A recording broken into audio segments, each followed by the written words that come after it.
Assalamualaikum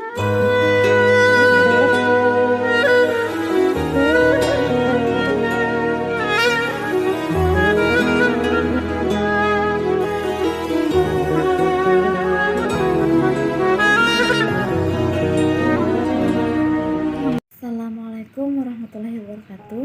Sebelumnya terima kasih banyak kepada seluruh teman-teman yang ikut berpartisipasi dan menonton video ini, dan spesial untuk dosen pembimbing kami, yaitu Ibu Mardia Agustina STHI MPD, selaku dosen pengampu mata kuliah pemikiran ulama bidang fikih. Di sini saya akan mempresentasikan makalah saya yang berjudul tentang pemikiran ulama bidang fikih oleh Kiai Haji Salman Jalil Arsyad Al-Banjari. Langsung saja kita memasuki yaitu tentang materi pendahuluan. Nah, Syekh Muhammad Salman Jalil Arsyad Al-Banjari ini dilahirkan di desa Dalam Pagar pada malam Kamis tanggal 3 Safar 1335 Hijriah. Nah, Syekh Muhammad Salman Al-Banjari menikah dengan Ibu Haji Salamah sekitar tahun 1940. Beliau dikaruniai 10 orang anak.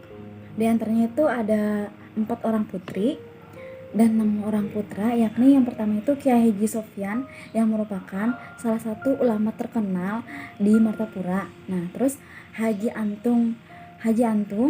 Ahmad Nu'man, Kiai Haji Muhammad Hatim yang merupakan mantan wakil Bupati Banjar dan sekarang menjabat sebagai Kepala Pengadilan Agama dan Hakim Agama di Kota Martapura.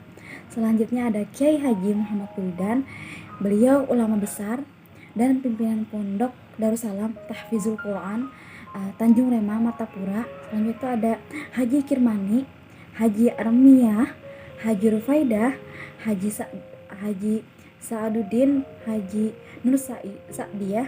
Nah, sebagaimana Syekh Muhammad Arsyad Al-Banjari yang juga terkenal sebagai seorang ulama ahli falak. Nah, Syekh Muhammad Jalil Arsyad Al-Banjari mewarisi kembali keahlian kakek buyutnya dalam menguasai ilmu tersebut. Nah, sepulang dari Tanah Suci, beliau kembali ke Martapura karena beliau menguasai ilmu falak dan terkenal dengan sebutan guru falak. Maka beliau pun aktif mengajar ilmu falak di Pondok Pesantren Darussalam Martapura. Nah, baiklah, langsung saja ke pembahasan, yaitu bagian A, pemikiran umum dan kecenderungan mazhab. Nah, Syekh Muhammad Salman Jalil Arsyad Al-Banjari ini dalam riwayat sosialnya tidak hanya menjadi seorang ulama besar, tapi ia juga aktif di berbagai macam organisasi. Nah, organisasi yang pernah dilakoni beliau yaitu menjabat sebagai Kepala Pengawas Pengadilan Agama se-Kalimantan Selatan.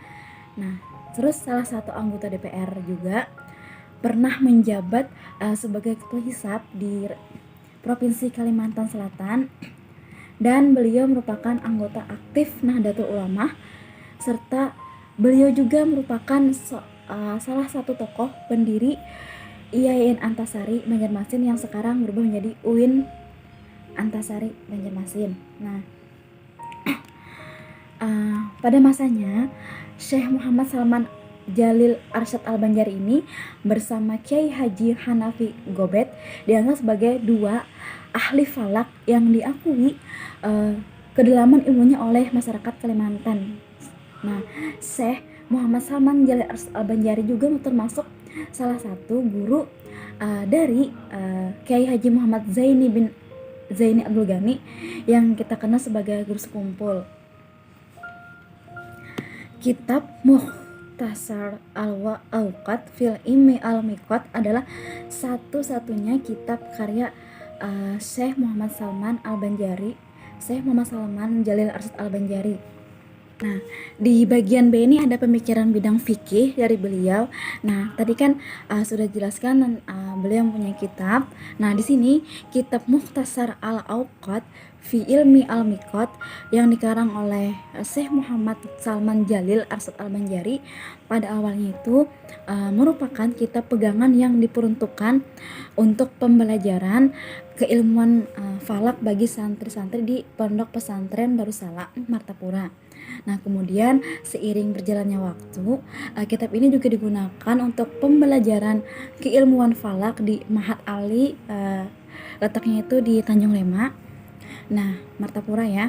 Nah, secara umum kitab Mukhtasar Al-Awqat fi Ilmi Al-Miqat ini tebalnya 25 halaman, terbagi menjadi 4 bagian. Nah, bagian pertama itu menerangkan mengenai perhitungan awal bulan Qamariyah. Bagian 2 itu menerangkan perhitungan waktu sholat. Bagian ketiga itu menerangkan perhitungan arah kiblat. Kemudian terakhir itu merupakan lampiran-lampiran. Nah, adapun sistematikanya adalah sebagai berikut, yaitu ada pengantar, pendahuluan. Bagian pertama itu awal bulan Qamariyah, bagian kedua itu waktu sholat, bagian ketiga itu kiblat, dan bagian keempat itu lampiran-lampiran. Nah, perhitungan awal bulan Qamariyah dalam kitab Mukhtasar Al-Awqat fi Ilmi Al-Miqat tidak terlalu berbeda dengan kitab-kitab falak klasik lainnya. Pembagian jumlah bulan pada satu tahun Hijriah yang terdiri dari 12 bulan, dan masing-masing jumlah harinya itu berbeda. 30 hari jumlah hari yang ganjil, dan 29 untuk jumlah hari yang genap. Hanya saja metode perhitungan awal bulan Qamariyah dalam kitab Mukhtasar ini karya Syekh Muhammad Salman Jalil Al-Banjari ini tergolong lebih sederhana begitu.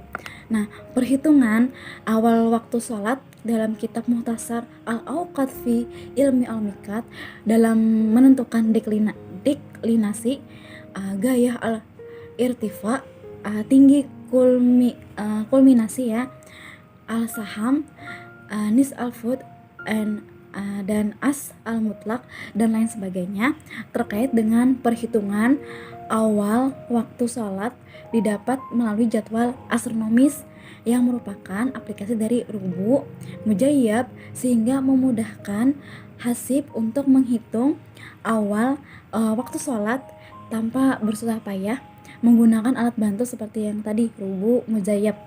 Nah, terakhir dalam perhitungan arah kiblatnya dalam kitab ini nih menggunakan metode bayang-bayang setiap hari atau secara otomatis disebut dengan rasdul kiblat harian. Nah, cara penentuan arah kiblat berdasarkan harian menggunakan hisab urfi dengan menggunakan penanggalan secara kabisat atau basitah. Nah, jika ada sisa dinamakan tahun kabisat. Nah, kalau ada sisa satu atau dua atau tiga dinamakan tahun basita. Selanjutnya itu bagian C, karya bidang fikih. Nah, kitab Mukhtasar Al-Awqat fi Ilmi Al-Miqat, salah satu pembahasan dalam kitab Mukhtasar Al-Awqat fi Ilmi Al-Miqat itu untuk menghitung waktu sholat, maka diperlukan data-data yang berkaitan dengan perhitungan tersebut. Nah, adapun data-data tadi seperti dijelaskan, yaitu ada art al-balad, lintang tempat, tafawut selisih, mayal al-syam deklinasi, nis al-fud dan ada gaya al-irtifa tinggi kulminasi, as al-mutlak, zi'al gayah, dan ihtiyat kehati-hatian dalam waktu-waktu salat. Nah, kitab ini merupakan karya karangan Syekh Muhammad Salman Jalil Arsyad Al-Banjari dalam bidang fikih. Nah, selanjutnya itu ada analisis.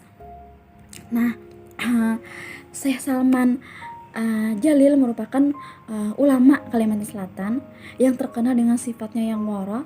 Selama hidupnya beliau merupakan orang yang selalu haus dengan ilmu yang bermanfaat. Nah, selama sisa hidup beliau terkenal dengan ulama ahli falak, Oleh karena itu, setelah kembali dari Mekah, beliau disebut dengan guru falak, yang di mana beliau aktif mengajar ilmu falak di Pondok Pesantren Darussalam Martapura. Nah, kitab Mukhtasar ini adalah satu-satunya karangan beliau, ya. Nah, menurut keterangan Kiai Haji Muhammad Hatim yang merupakan salah satu dari anak Syekh Muhammad Salman Jalil Al-Banjari, awalnya Syekh Muhammad Salman Jalil tidak terpikir untuk mengarang sebuah kitab ilmu falak. Nah, hal ini dikarenakan walaupun beliau dikenal masyarakat sebagai seorang yang sangat menguasai ilmu falak, namun beliau ini tidak ingin menyombongkan kebesaran ilmunya, dan bahwa banyak ahli falak lain yang lebih mapan ilmunya, Masya Allah. Nah, selanjutnya tuh kitab Mukhtasar Al-Awqat fi Ilmi Al-Miqat merupakan karangan karangan ulama Kalimantan Selatan. Nah, beliau ini berperan penting dalam menentukan jatuhnya awal bulan Qamariyah, menentukan awal waktu sholat dan arah kiblat bagi masyarakat Kalimantan Selatan. Nah, kitab ini dipelajari oleh masyarakat dan diajarkan di Pondok Pesantren Darussalam. Nah, kitab ini dalam perhitungannya sudah tidak menggunakan alat bantu lagi. Nah, kitab ini menyediakan tabel jadwal untuk mencari nilai deklinasi tadi, sinus, kosinus, tan, sudut, waktu. Menariknya, data-data yang digunakan dalam kitab ini tidak menggunakan data bujur tempat equation, ya, selan dalam proses perhitungan awal waktu sholat. Nah, kitab ini meniadakan nilai negatif, sehingga deklinasi matahari dan lintang tempat dari arah selatan yang seharusnya bernilai negatif dalam perhitungan awal waktunya sholat tetap bernilai positif. Nah, mungkin itu saja presentasi dari saya tentang pemikiran ulama bidang fikih Kiai Haji Muhammad Salman Jalil Al-Banjari, yang merupakan beliau itu guru falak ahli dalam bidang falak tersebut, dan beliau merupakan salah satu tokoh ulama di Kalimantan Selatan, dan beliau mempunyai karya yaitu kitab Mukhtasar Al-Awqat fil Ilmi Al-Miqat. Nah, mungkin itu saja yang dapat saya sampaikan. Salah hilap mohon maaf. Wabillahi taufik wal hidayah. Wassalamualaikum warahmatullahi wabarakatuh.